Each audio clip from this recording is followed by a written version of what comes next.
Olá, mais uma vez é um grande prazer estar em sua companhia. Começa agora o programa Análise Direta, que é o programa de entrevistas do canal Hit Notícias, sempre com um especialista renomado, falando de um tema muito importante para o seu dia a dia. Hoje, por exemplo, está aqui ao meu lado Alexandre Gossen, ele que é escritor, palestrante e mestre em Direito Ambiental. Autor também desse livro que eu vou mostrar, O Fascismo Pandêmico.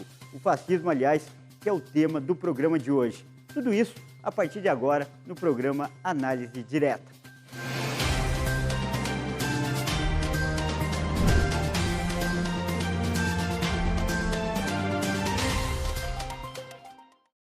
E nós estamos de volta ao estúdio da Hit TV em São Paulo, onde é gravado o programa Análise Direta. Como eu já apresentei, aqui ao meu lado Alexandre Gossen. Um prazer mais uma vez recebê-lo aqui. Sempre quando você vem, o assunto é interessante, a gente até esquece do tempo, né, Alexandre? Então, mais uma vez, obrigado por aceitar nosso convite. Imagina, obrigado eu pelo convite e é um prazer. Nós temos aí uma boa dinâmica de conversar, né? E acho que daria para ir além do programa, né? Tomando um café, etc. Também, né, Alexandre, com esse currículo aqui, é até fácil conversar com você. Escritor, palestrante, mestre em Direito Ambiental e ainda fala do fascismo aqui no seu livro. Para quem não te conhece, queria que você apresentasse um pouquinho uma carreira tão cheia de títulos e tão cheia de cursos. Muito obrigado.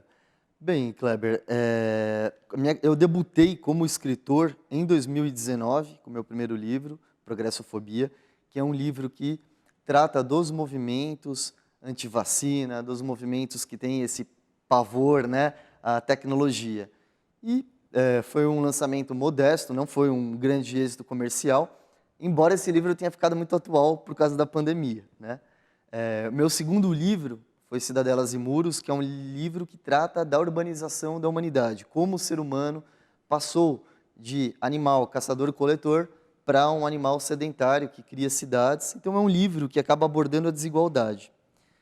O Fascismo Pandêmico, que eu estive aqui no ano passado para divulgar, que eu lancei no ano passado, em setembro, né? É um livro, na verdade, sobre o ódio, né? O ódio sempre existiu na humanidade e, em algum momento, ele começa a ser utilizado, canalizado para fins políticos. A minha formação é em Direito, eu sou bacharel em Direito, sou advogado e sou mestre em Direito Ambiental, mas eu também tenho uma abordagem multidisciplinar. Então, eu sou pós-graduando em Ética e Filosofia, estudo Psicologia, Antropologia, e não vejo como tratar estes temas sem utilizar conhecimento de vários matizes, né? Então, eu acho que o público poderia pensar, né, em mim, talvez como um escritor que trata de temas contemporâneos, mas à luz de conhecimentos antigos. Eu recorro à mitologia, à antropologia e à história. Agora, o foco de tudo, principal da sua abordagem, é o comportamento humano, né? Essas relações. Até o próprio direito, que aparentemente não tem a ver, tem muito a ver, porque o direito é a mediação dessas relações, ele engloba muita filosofia dessas relações. Então você trabalha muito com isso, com essas relações humanas que às vezes passam despercebidas ou que parecem tão comuns no nosso dia a dia que as pessoas não se dão conta de tudo que acontece, né? Sem dúvida, Kleber. O direito ele acaba funcionando no meio social em duas pontas.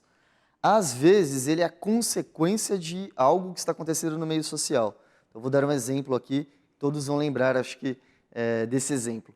Nós tivemos aquele caso célebre daquela atriz de uma rede de televisão famosa, Daniela Pérez, que foi assassinada de uma forma brutal por um colega de profissão. E, por conta daquele estupor, né, de toda aquela comoção, nós criamos uma lei para tratar de crimes hediondos. Então, nesse caso, é o direito reagindo a um estímulo do meio social. Mas, às vezes, o direito aqui é o estopim daquele estímulo a algo que está acontecendo na sociedade. Então, de alguma forma, o legislador ele percebe que ele precisa enviar uma mensagem ao meio social e aí ele usa isso através da codificação, né, das leis. Agora, o direito ele é uma criação recente, né? Ele é criado só a partir do momento que a humanidade cria cidades. E as cidades, se a gente imaginar uma escala temporal, desde o surgimento do gênero Homo, né, ainda antes do Homo sapiens, mas já do gênero humano, as cidades elas surgem mais ou menos só no último 0,3% de história da civilização, né? De história do gênero humano. Então, as cidades elas surgem em torno de 5.000 anos atrás, 6.000 anos atrás. Então, o direito também é uma criação muito recente, uma criação humana. Nós ainda estamos o conhecendo e o instrumentalizando. Bom, junto com a cidade, se reforça esse conceito de vida em comunidade, surgem também os movimentos sociais, cada vez mais evoluídos. E, entre tantos movimentos, um deles em especial você trata nesse livro, que é o fascismo. Então, para quem não conhece, eu queria que você didaticamente, do seu ponto de vista, explicasse para as pessoas o que é, do que se trata o fascismo. Claro, claro. Eu acho que nós temos que primeiro tirar qualquer tipo de análise do fascismo como aquele célebre xingamento, né? Eu não concordo com ele, então ele é fascista. Um jargão, né? Um jargão, fascista. Jargão. E esqueçam, né, esse xingamento. Nós temos duas formas de analisar o movimento fascista. Uma análise estritamente histórica e utilizada por vários historiadores, que seria que o fascismo é um movimento localizado dentro da história da humanidade e que ele não seria possível replicá-lo. Então seria um movimento totalitário, um movimento de extrema direita, o que não significa que uma pessoa de direita é fascista, né? E um movimento onde ele busca totalizar uma sociedade que não pode ter nenhum tipo de dissonância ou discordância. Ela basicamente tem que estar alinhada com o movimento, né? Então daí vem a expressão, né, facies, né, que seriam as varas, né, que se fundem numa coisa só, as várias varas. E esse movimento foi inaugurado com Benito Mussolini nos anos 20 na Itália. Ele se alastrou pelo mundo. Então ele chegou na Alemanha, ele chegou na Inglaterra, ele chegou na Espanha, ele chegou na Rússia. Nós temos registros do movimento fascista até no Egito, na China, no Brasil, na Argentina. Claro que nem em todos os lugares esse movimento foi hegemônico. Às vezes ele conseguiu ficar apenas numa marginalidade. Em alguns lugares ele foi hegemônico, como na na Itália e na Alemanha. E na Espanha, de certa forma, também. Mas existe uma segunda forma de analisar o movimento fascista, que alguns historiadores modernos têm utilizado, que seria no sentido de que o fascismo ali seria uma espécie de um arquétipo, ele seria uma forma de um movimento, e ele poderia sim ser replicado ao longo do tempo, ou seja, fora daquele momento histórico da Segunda Guerra. Então você poderia ter réplicas do fascismo, adaptado à modernidade, à nossa época, onde você extrairia parte do movimento e introjetaria nas sociedades modernas, né? E aí, claro, você poderia observar na nossa era atitudes tipicamente fascistas. Isso eu acho que é um grande mérito desse programa, é justamente desconstruir uns conceitos que a gente recebe e, por costume, nem questiona, né? Apenas assimila. E essa ideia de fascismo que a gente tem é muito daquela ideia até da escola primária ou do colégio, sim, das aulas de história. A gente nunca se aprofundou ou teve a oportunidade de se aprofundar.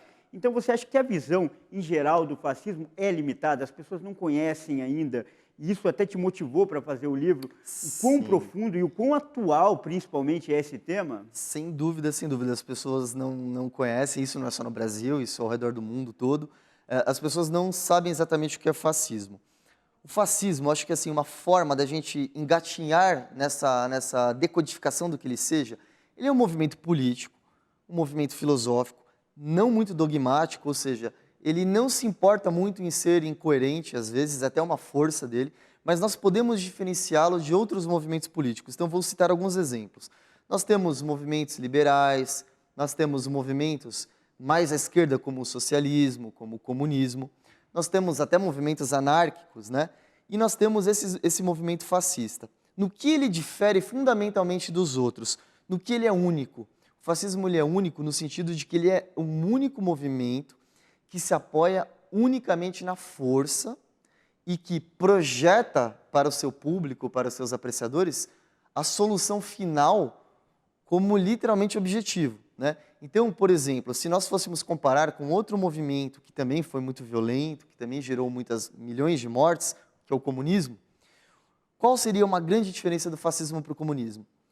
Ambos foram violentos e foram catastróficos para a humanidade. Só que o comunismo, na plataforma do comunismo, não existe a proposta da solução final. Ele aceita usar a violência, sim, como meio, mas não como fim.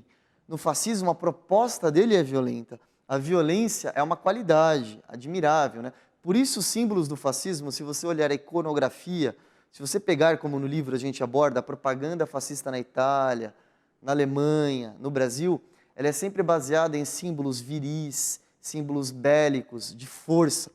Isso é algo muito único, né? No comunismo, no liberalismo, você não vai encontrar. Eu achei muito interessante essa comparação que você fez, porque os dois admitem o uso da violência. Porém, quando você lembra de comunismo, você parece, ou de socialismo, alguma coisa que prezava pelo operário, pela igualdade social, e o fascismo não, já carrega essa pecha de violência, sendo que os dois admitiam o uso desse recurso, né? Por que é esse tratamento de diferença histórica, esse enfoque que privilegia um em detrimento de outro? Os dois movimentos, Kleber, eles realmente recorrem à violência, aceitam a violência, nenhum não acolhe a violência. Só que no comunismo existe um anseio por uma utopia, no sentido de que a realidade não é justa e ela precisa ser modificada, mesmo que para isso a gente utilize uma revolução, né? Derrame sangue, etc. Mas lá no futuro nós vamos encontrar uma paz. Então, na verdade, se busca algo que nunca se teve, né? Daí a ideia de uma revolução, de uma utopia. A mentalidade fascista ela é um pouco diferente. Ela, na verdade, ela não busca algo que ainda não existiu. Ela busca algo que já existiu, um passado que seria idealizado, um passado que ele não existiu, mas o movimento fascista ele vende ele como algo que já existiu. Então é um movimento, ao invés de revolucionário, é um movimento reacionário. Ele reage à marcha, né, histórica e do progresso da humanidade para tentar reaver aquele passado histórico, glorioso, etc. Por isso que os historiadores eles dizem que o fascismo ele não trabalha com o passado histórico, ele trabalha com o passado mítico, um passado totalmente idealizado que ele não corresponde à realidade. E essa história do fascismo, fazendo um trocadilho, pode ser mesmo, é fascinante, como está apresentando aqui o nosso escritor. Você quer saber mais? Pode consultar mais uma vez. Eu vou mostrar esse livro, O Fascismo Pandêmico, e é sobre ele, sobre outras obras do Alexandre, que nós vamos falar no próximo bloco. Não saia daí.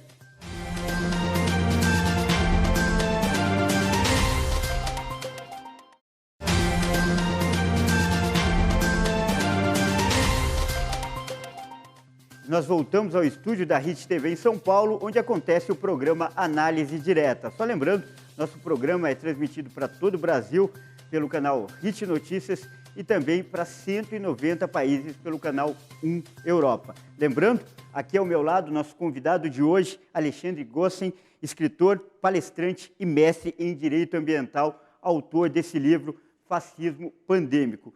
A gente abordou muito o fascismo filosoficamente, academicamente, até no primeiro bloco, e agora eu quero que você fale da sua obra, do seu livro. Qual que é a abordagem que esse livro faz em relação ao fascismo? Perfeito, Kleber. Eu diria que esse livro ele não teria surgido sem a pandemia.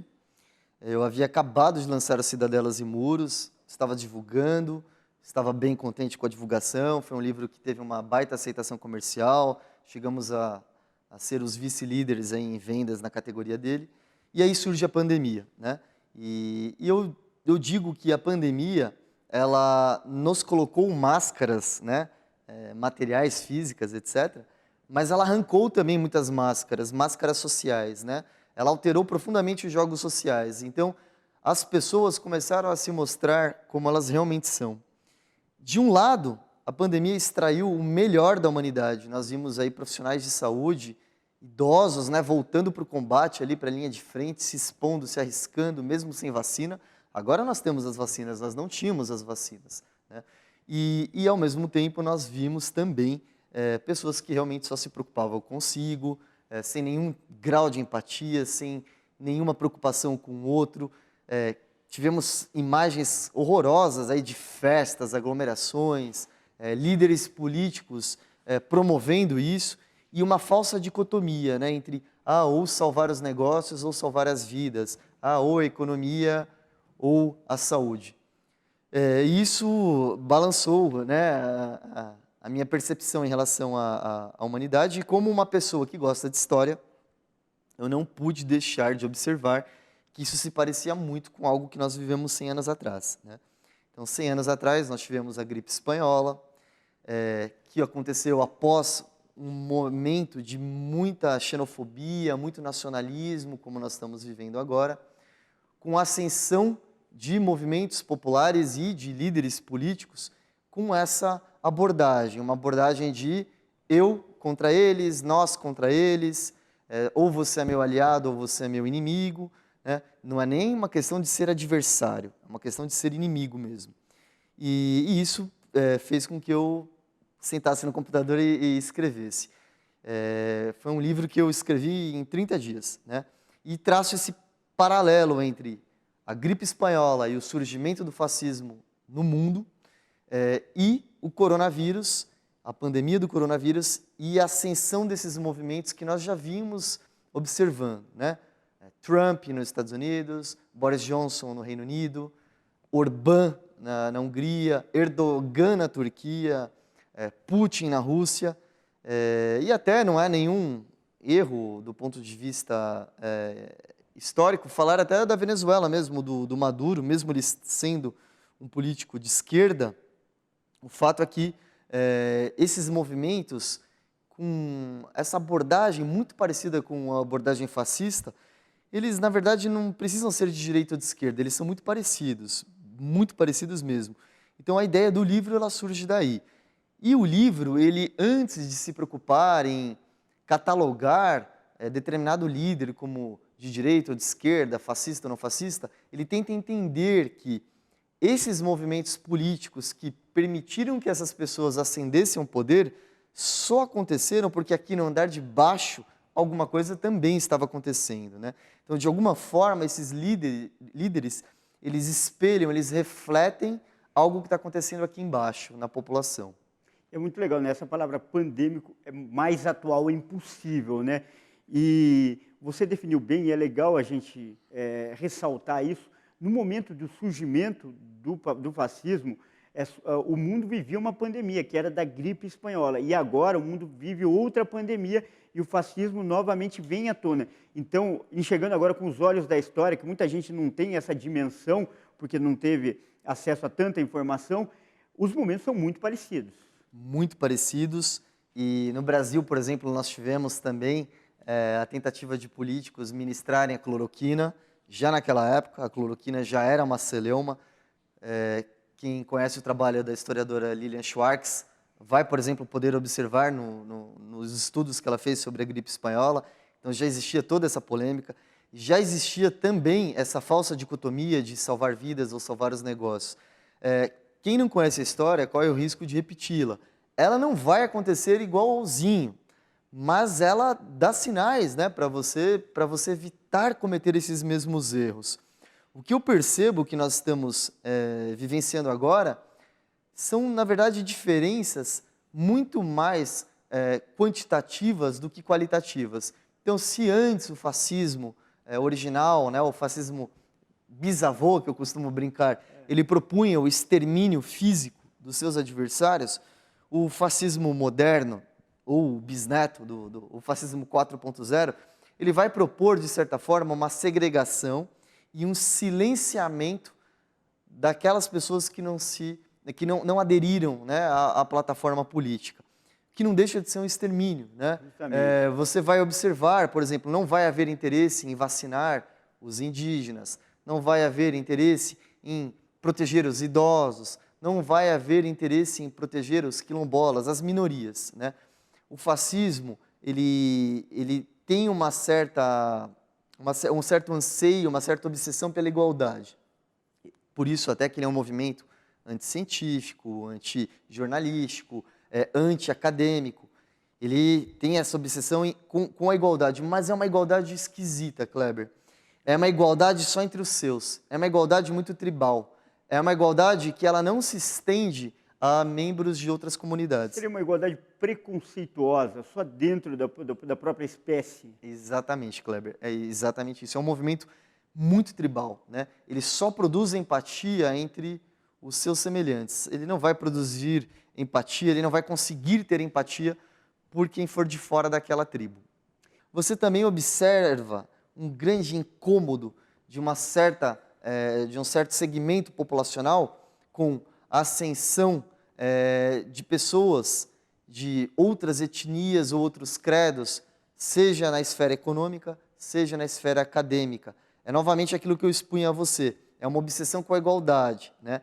É como se o fascista ele reconhecesse que a sociedade evoluiu, que a sociedade atingiu um nível de igualdade formal, legal, etc. Claro que essa igualdade não é material, e ele se ressentisse disso, como se aquela possibilidade de ser desigual e de ser beneficiário disso o afligisse. Ele não quer ser igualado, ele quer continuar tendo alguma preponderância, alguma prevalência, né?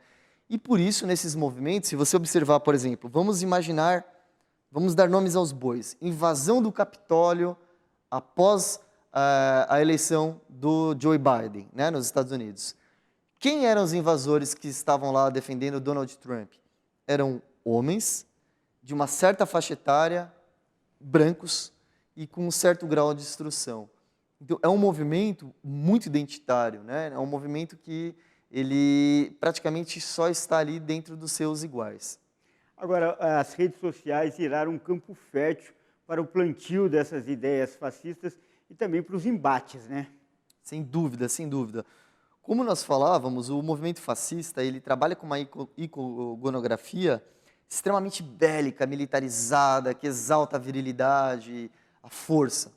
Então, se nós observarmos no Brasil, existe muita propaganda aí correndo por WhatsApp, etc., exaltando nessa política armamentista que o nosso governo atual tem adotado.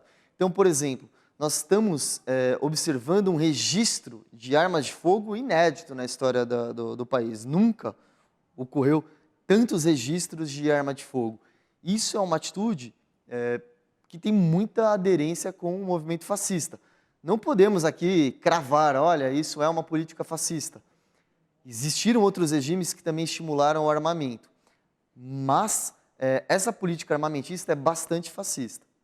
Agora, voltando para a questão da pandemia, tem uma história curiosa no seu livro, que ele acaba falando da vacina e o livro novo volta falando da vacina. Como é que é essa história? Conta para a gente. É verdade. Como eu concluí o livro em julho, e ele foi publicado em setembro, as vacinas vinham sendo desenvolvidas, mas elas ainda não estavam prontas.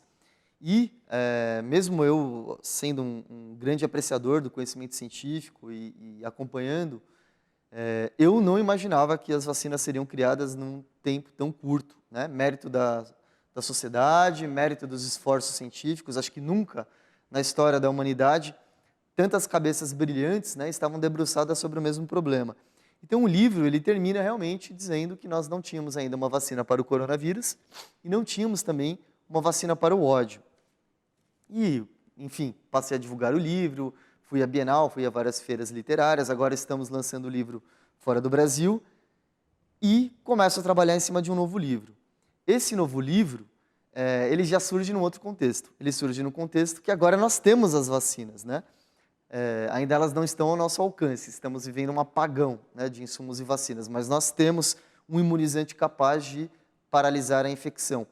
Porém, me parece que para o ódio a gente continua sem a vacina. E quando vai surgir essa vacina para o ódio? Bom, o tema é interessante, tão interessante que esse livro aqui, que eu mostrei já várias vezes, está no top 10 de vendas no Brasil e também no exterior. Mas o Alexandre, nosso convidado de hoje, vai falar mais sobre isso, sobre a repercussão que esse livro tem, sobre o interesse que o fascismo tem despertado no mundo, no terceiro e último bloco. Não saia daí.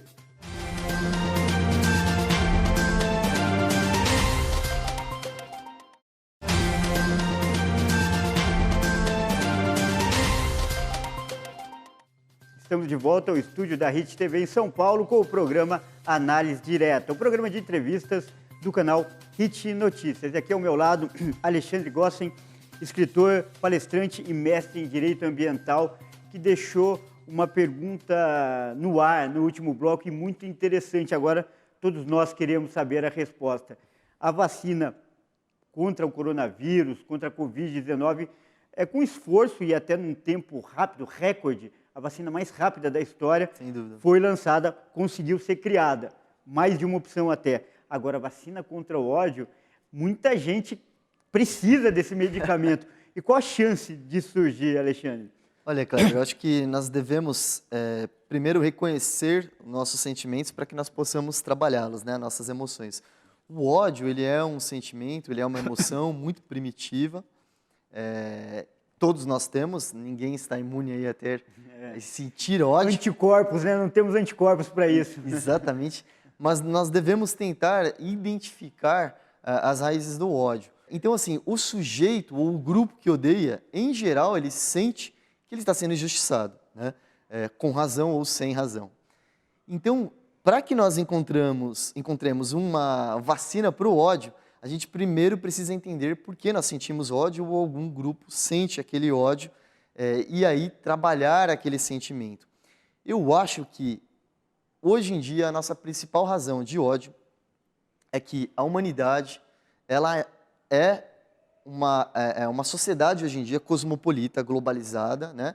Você vê que hoje o sujeito é infectado pelo coronavírus num país e 12 horas depois ele já infectou o avião inteiro e está infectando outras pessoas em outro lugar. Então, nós vivemos numa sociedade que precisa da adoção de soluções multilaterais. As vacinas estão provando isso, né?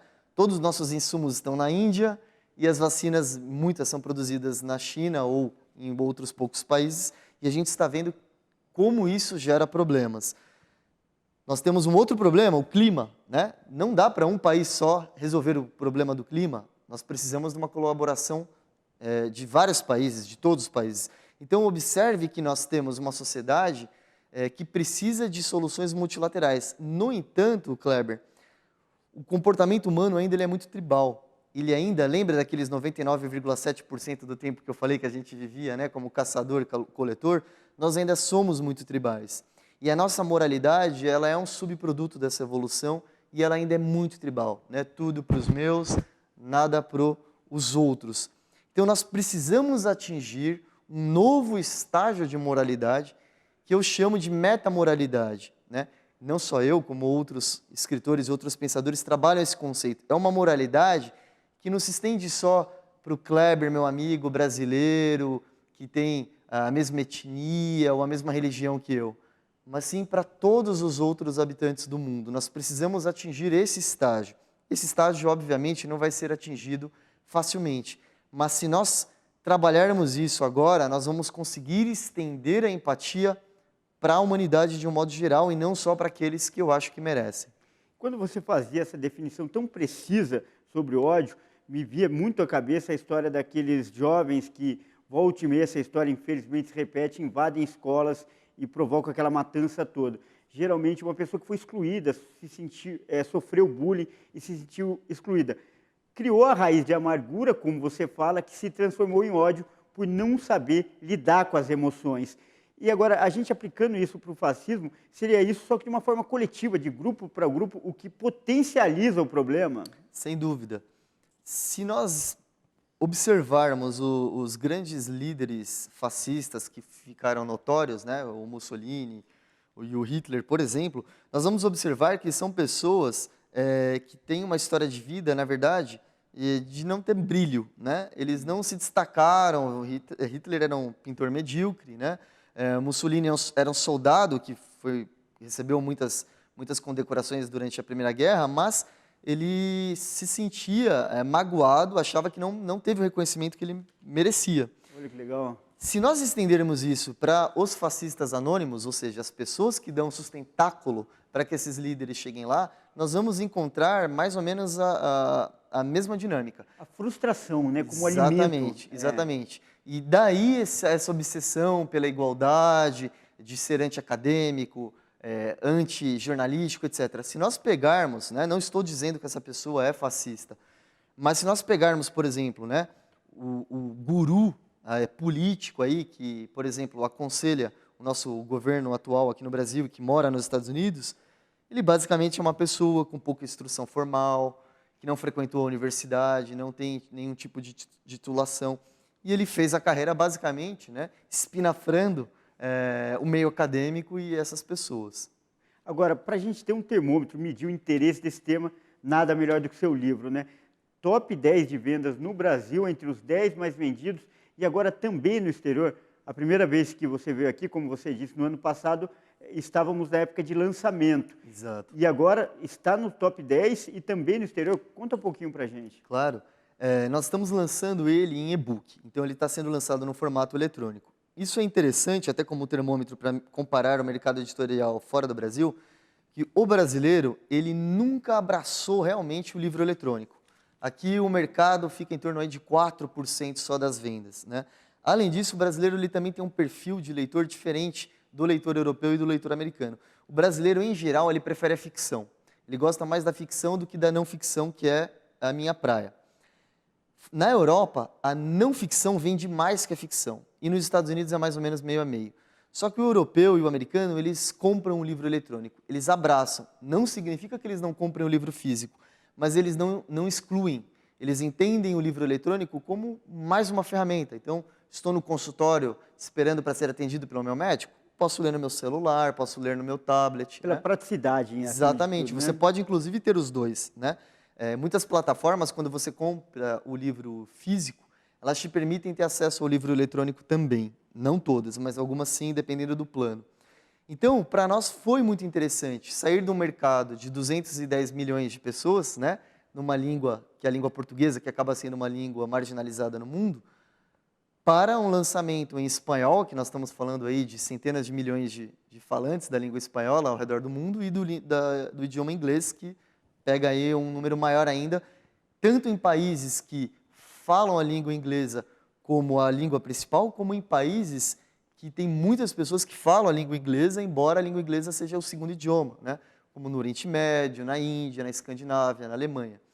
Então o termômetro está sendo o melhor possível. No Brasil, ele, na edição em espanhol, ele é o top 1 no momento, ele lidera o ranking nos livros de política em idioma que não seja o português.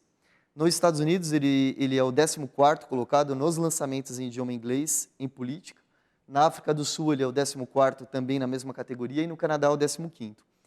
Nos outros países, eu ainda não tenho essas informações, até porque nós lançamos o livro, mas ainda não divulgamos. Então, as pessoas podem comprar, mas não conhecem ainda a obra. E essa divulgação agora, a partir desse mês, começa a se intensificar, né? É importante falar também para quem quiser acompanhar. Exatamente. Na verdade, como que vai ser a nossa abordagem? Nós vamos abordar setores, né, geográficos do mundo aos poucos. A cada semana nós vamos estar presentes, né, num tour virtual pelo mundo. Então, essa semana a gente começa focando os países de língua portuguesa. Portugal, Angola e Moçambique. Então, um recado aí para você que é leitor de língua portuguesa, fique atento nas redes sociais que nós vamos estar divulgando o fascismo pandêmico em português. A partir da semana que vem a gente começa Estados Unidos, Canadá e Espanha. Agora uma pergunta que não estava no roteiro, mas você comentou e minha curiosidade não deixa ela passar em branco. Por que o brasileiro tem tanta resistência ao e-book, já que, como você falou, parece ser muito prático? Você carrega no celular, não precisa levar um volume a mais que representaria o livro.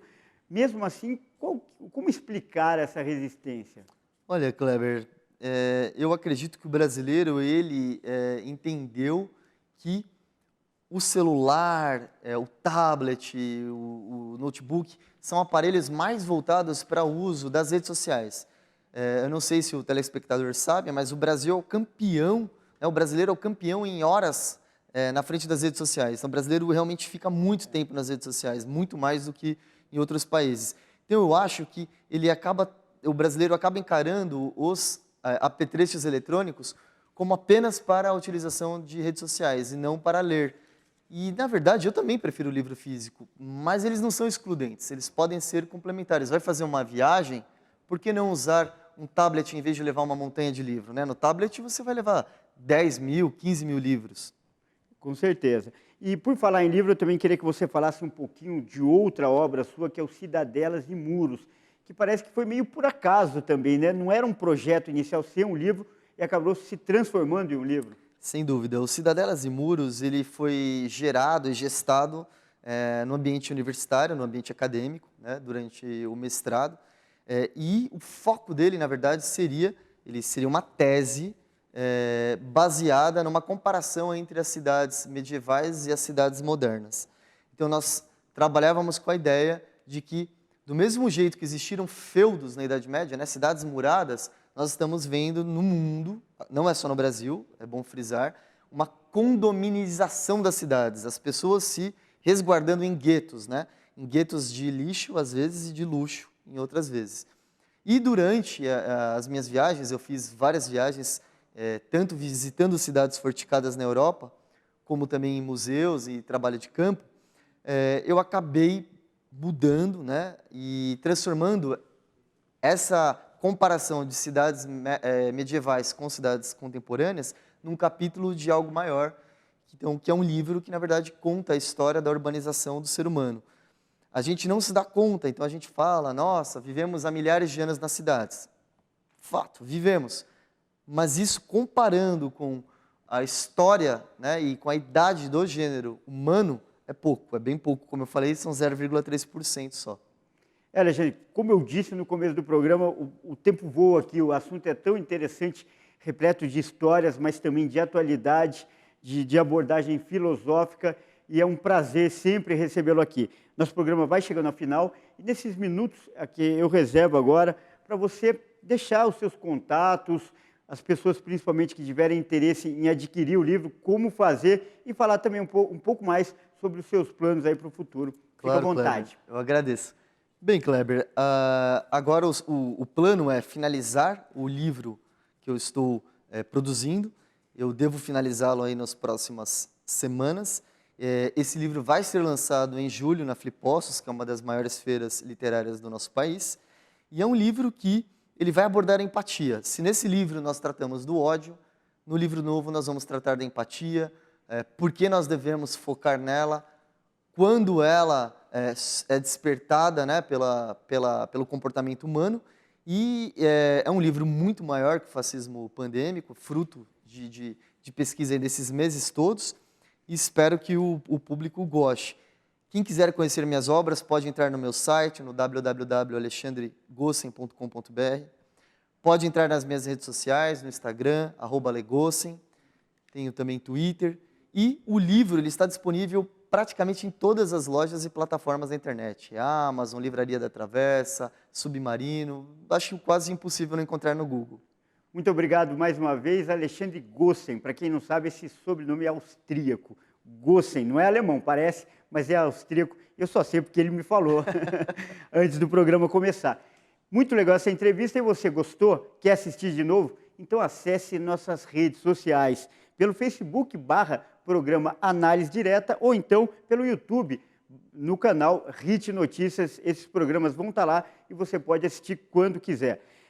Você também pode participar do nosso programa mandando mensagens, sugestões pelo WhatsApp. O número 551155 para quem está fora do país. 11 99 224 7760. Lembrando que o programa Análise Direta é transmitido para todo o Brasil pelo canal HIT Notícias e mais 190 países pelo canal 1 Europa. Gostou? Então continue ligado, porque aqui você sempre tem um especialista renomado falando de um tema muito importante para o seu dia a dia.